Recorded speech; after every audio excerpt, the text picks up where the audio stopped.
Welcome to a TV20 News Break. I'm Dan Monroe. A one-on-one chat was held between Mayor Justin Bibb and Klutch Sports CEO Rich Paul in front of a packed crowd at Tri-Cities Metro campus. Representing athletic giants of the NBA, Rich Paul began with humble beginnings on the east side of Cleveland as a jersey reseller out of the back of his car, which ultimately led him to a chance encounter with none other than LeBron James, which would kickstart his career as a representative of prospective NBA players. When I was in the New York NBA store, the kid in line that waited on me, when I asked him what jerseys are these, he said, "This is our hardwood classics section. This is very important." So now fast forward, that's all that was in my head. So when I type in the computer, I don't type Mitchell and Ness. I type hardwood classics. So when I type hardwood classics, now that I know about search engines, the search engine sent me to Andy in Atlanta. But if he had told me Mitchell and Ness, that would have sent me to Philadelphia. Well, my man who booked the flight to Atlanta, after talking to him, he booked a flight out of Akron, Canton. So because it was hardwood classics, we had to go through Akron, Canton to get to Atlanta. But because of that, that's how I met LeBron, because, but if that kid would have told me Mitchell and Ness, very different. I never even go to Akron, Canton. Him and Mayor Justin Bibb discussed the challenges of growing up in Cleveland and the steps today's youth can take to ensure future career success within their city and beyond. After the panel, questions were taken from the audience, ranging from tips for prospective entrepreneurs to how to improve reading ability for youth. One of the things we can do is encourage our young people to read as early as they possibly can, and have books everywhere in the house, the church, the barber shop, the grocery store, everywhere. When I took office last year, we kicked off a campaign called Cleveland Reads. And I got my team here, so I might get the data wrong. But our initial goal was 1 million minutes or 1 million books read. We've already exceeded that to have over 10 million minutes, 10 million books read in just 1 year. And you can watch Mayor Bibb's complete chat with Rich Paul on our TV20 Cleveland YouTube page. The Great Lakes St. Lawrence Governors and Premiers hosted their 40th Annual Leadership Summit here in Cleveland, and Mayor Justin Bibb was in attendance to address the visitors. As we sit on the banks of the Cuyahoga River, and we are really embarking on not just embracing this amazing river front that we have here in Cleveland, but making sure that America's North Coast, right on the banks of the Lake Erie, becomes a world-class waterfront once and for all as well, too. And so as the mayor of Cleveland and as vice chair of U.S. Climate Mayors, count me in as a partner and an ally to make sure that the promise of the Great Lakes is realized, not just in our states and our territories, but all across the world. And I'm so grateful and honored for you to be in our city, for your commitment to the Great Lakes. But I just have one big ask. Spend a whole lot of money while you're in town.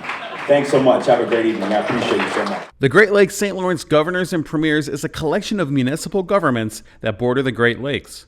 The states work together as equal partners to grow the region's economy while also protecting the world's largest system of surface freshwater.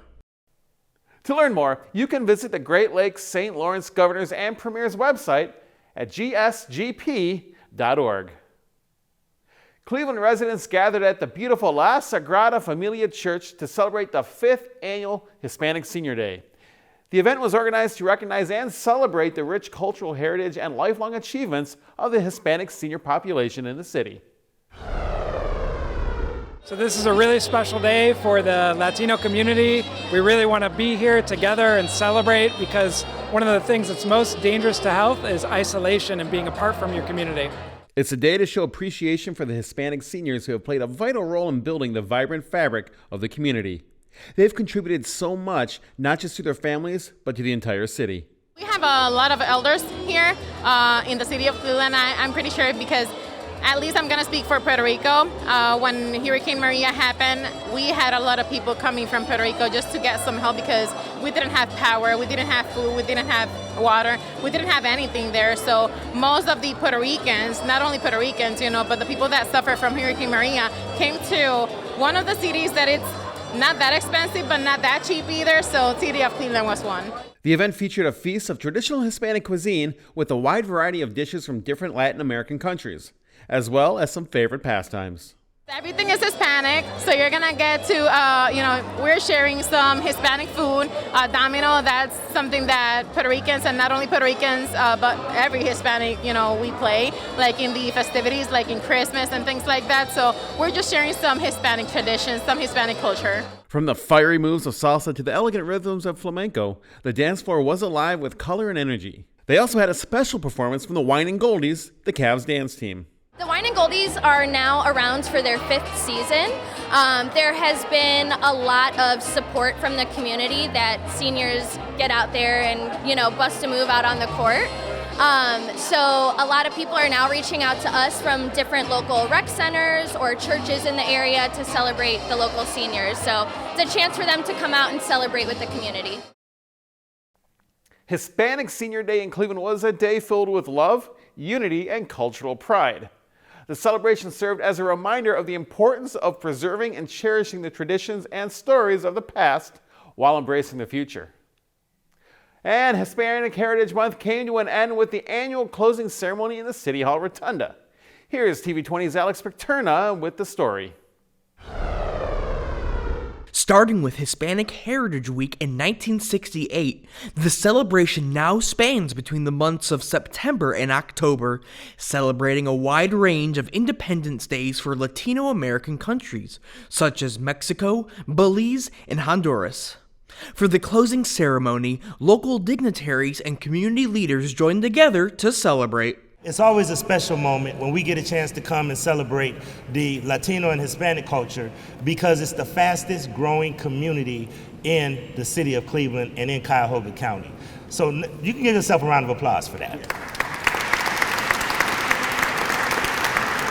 With that comes political power, social power, as well as economic power. So I hope that as much as we get together to celebrate this moment and enjoy each other's company, enjoy celebrating our culture, embracing our past, and celebrating our future, I hope that you also recognize that this is going to be a great opportunity for the Hispanic community to make an indelible imprint on the city of Cleveland. So on behalf of Cleveland City Council, on behalf of all 17 members, and on behalf of all of Cleveland, we thank you all for coming together to celebrate Hispanic Heritage Month in your house here at City Hall. Thanks everyone, have a great day.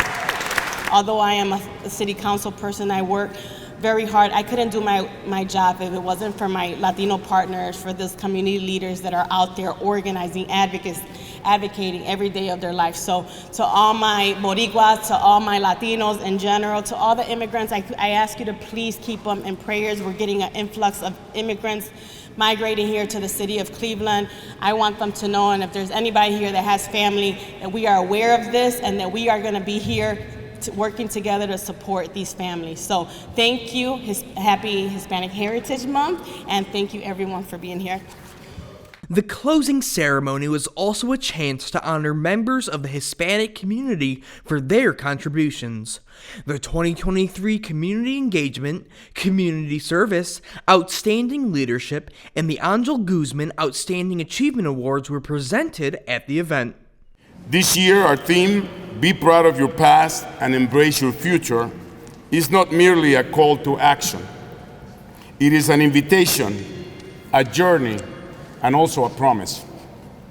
Each one of us carries the legacy of our ancestors, a tale of dreams and aspirations, struggles and successes, which have been passed down through generations. From the sun-kissed coast of Latin America to the vibrant neighborhoods of Cleveland, our past is an ever-present compass, guiding our actions and our choices. For TV20, this is Alex Picterna. Thanks, Alex. The Cleveland Cavaliers with the CL3 Alliance, American Cancer Society, NBA Social Justice Coalition, and Marcus Graham Project unveiled the 1967 Cleveland Summit sculpture and announced a continuation of the 1967 Cleveland Summit.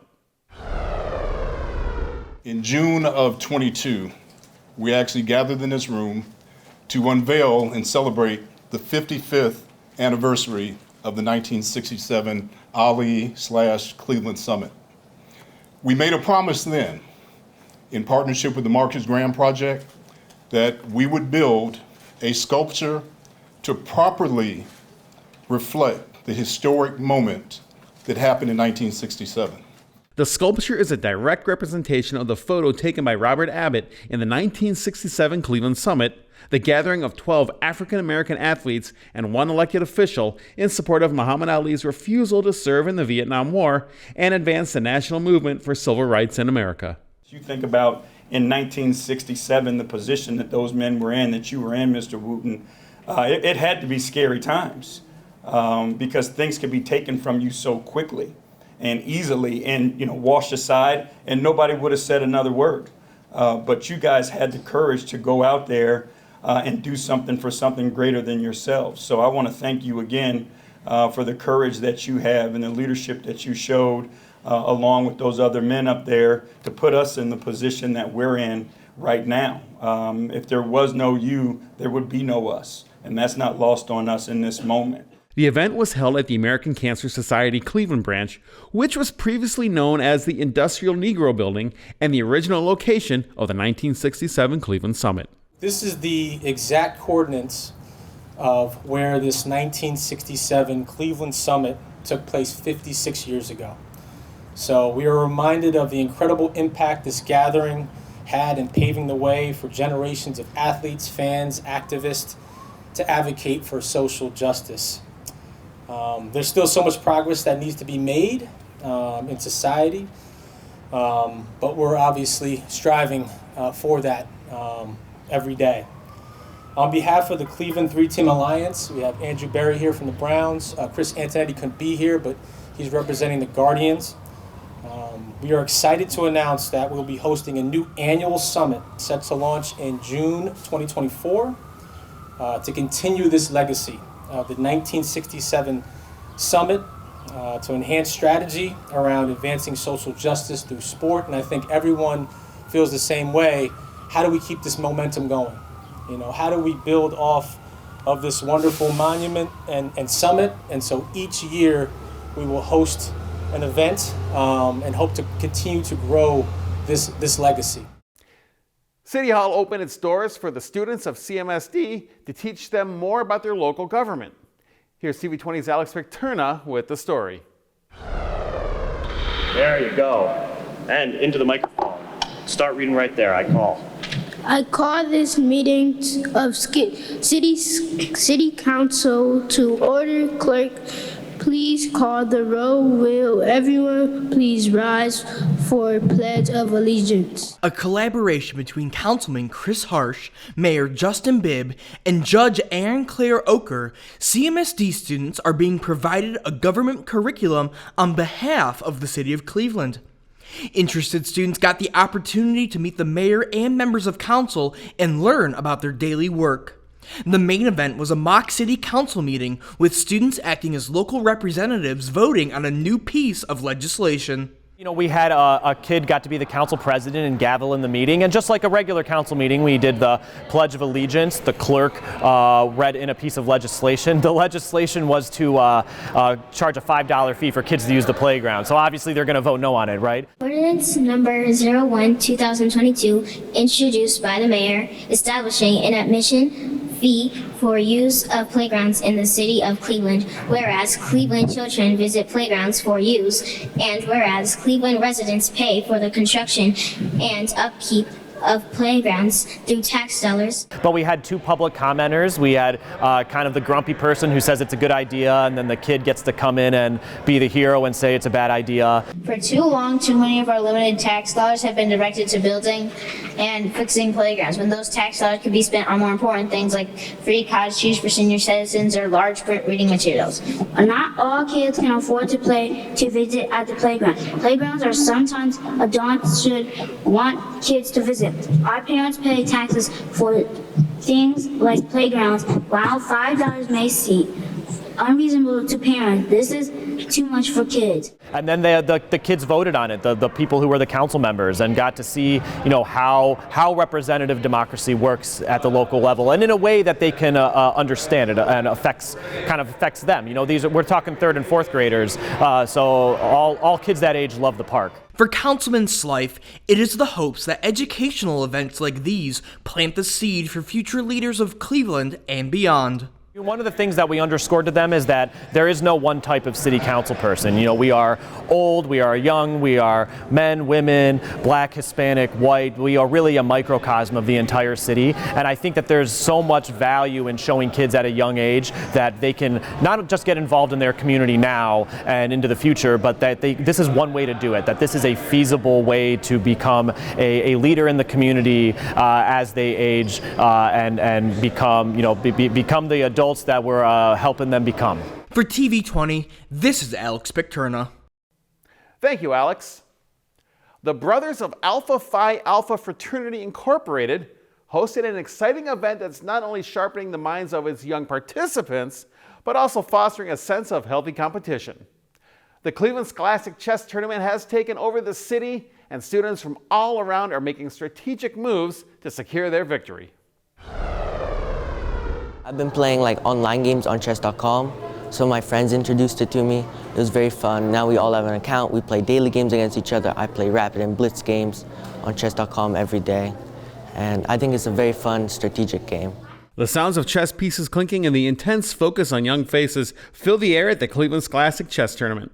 Students from various schools across the city have gathered at John Carroll University to display their skills and sportsmanship in the ultimate game of strategy. The tournament is kind of like, the topic, the excitement, the trainings, the regular competitions, and then you come to the tournaments to test your skills against other people. I've been playing some rated games at Beechwood nearby, and we got an email and invitation about this tournament, and it looked really cool. I was really enjoying what I was playing at Beechwood, against other people over the board tournaments. So I thought this was a great opportunity to continue and also play some more challenging opponents, have more fun.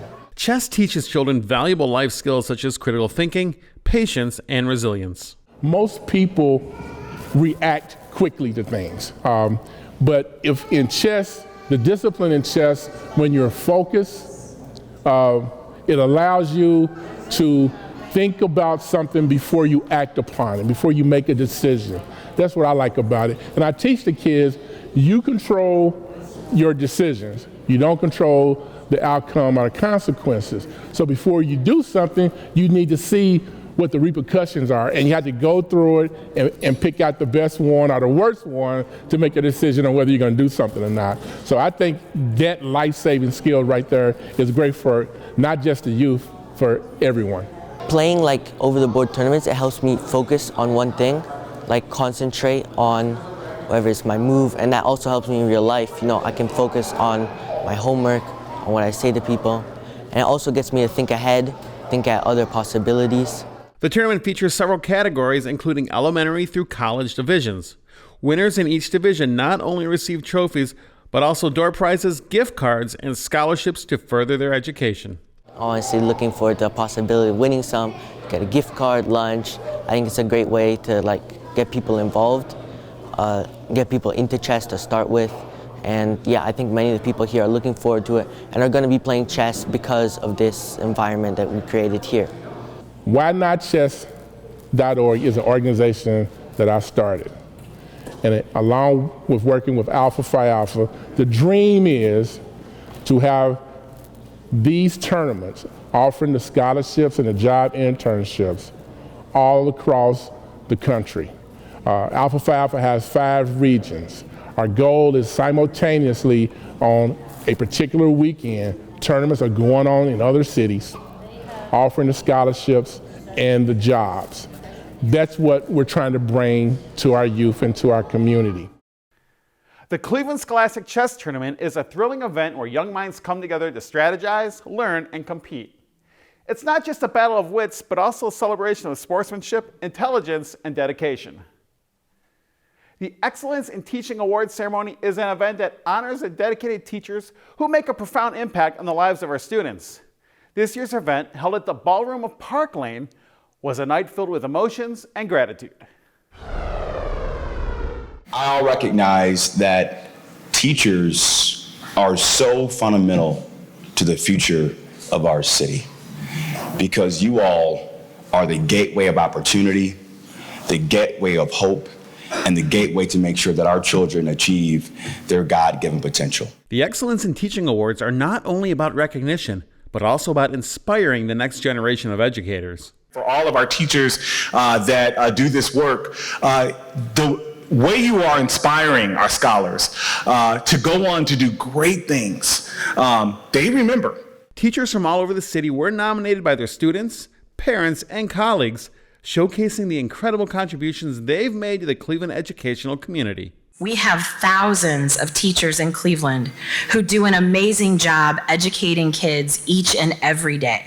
Tonight, we get to honor 10 of our finest. On behalf of not only just the teachers, the 10 teachers that are being recognized for this honor, but all of our thousands of teachers across our district, I thank you because we cannot do this work without you. And so just give yourselves once again another a round of applause and just thank you for your work. It's encouraging to see outstanding educators in Cleveland being recognized for their tireless efforts to shape our future. These teachers are the true heroes of our community. Finally, Jumpstart Ventures recently introduced a multifaceted event called Ohio VC Fest, bringing together tech founders, investors, corporate leaders, and entrepreneurs to amplify tech-based innovations across Ohio. We think Ohio has great potential. Ohio's innovation economy has great potential. And we need to spotlight that. We need to bring investors, collaborators, partners from outside the region and in the region together and demonstrate that potential. So that's why we are doing this. There are other regions throughout the state who organize similar events, but we didn't have anything happening in Ohio. So that's why we are really excited to kick this off. The summit aims to establish valuable connections between investors, entrepreneurs, and potential clients to attract capital, create partnerships, and accelerate economic growth throughout Ohio. You all here today have a role in that equation, making sure we take big risk, take big bets, and ensure that the least among us are part of that equation too. And as your mayor, count me as a willing partner and champion to make that dream a reality in every part of our city. Attendees had the opportunity to learn from industry leaders and cutting-edge startup companies while participating in inspiring sessions and engaging networking opportunities. So it's these types of events where we're able to ignite and innovate. And so thanks to Jumpstart for putting this together. I think this is going to be a huge annual event. The thing to remember is that this doesn't happen organically. It takes the right leaders like Mayor Bibb. It takes the right pro-growth policies. It takes the right organizations like Jumpstart and so many of others that are in the room here. It takes the right ideas. And if we can come together with a focus on action, then that's going to yield great results. For more information on how to apply, the best way to reach out to us is at two places. If you are a small business that's just getting started, go to Jumpstart Inc.'s website, and there's an apply button there. You can fill out an application form, and a member of our team can reach out to you. If you are trying to raise capital for a tech startup, go to jumpstart.vc. There's an apply button over there. You'll fill out an application form, and you can get in touch with our team members through that application form. the vision for future Ohio VC Fest is to travel annually to various cities throughout the state, celebrating the unique attributes of Ohio's diverse urban and rural ecosystems. Well, TV20 is streaming live 24/7. Visit TV20cleveland.com to see our live feed and more.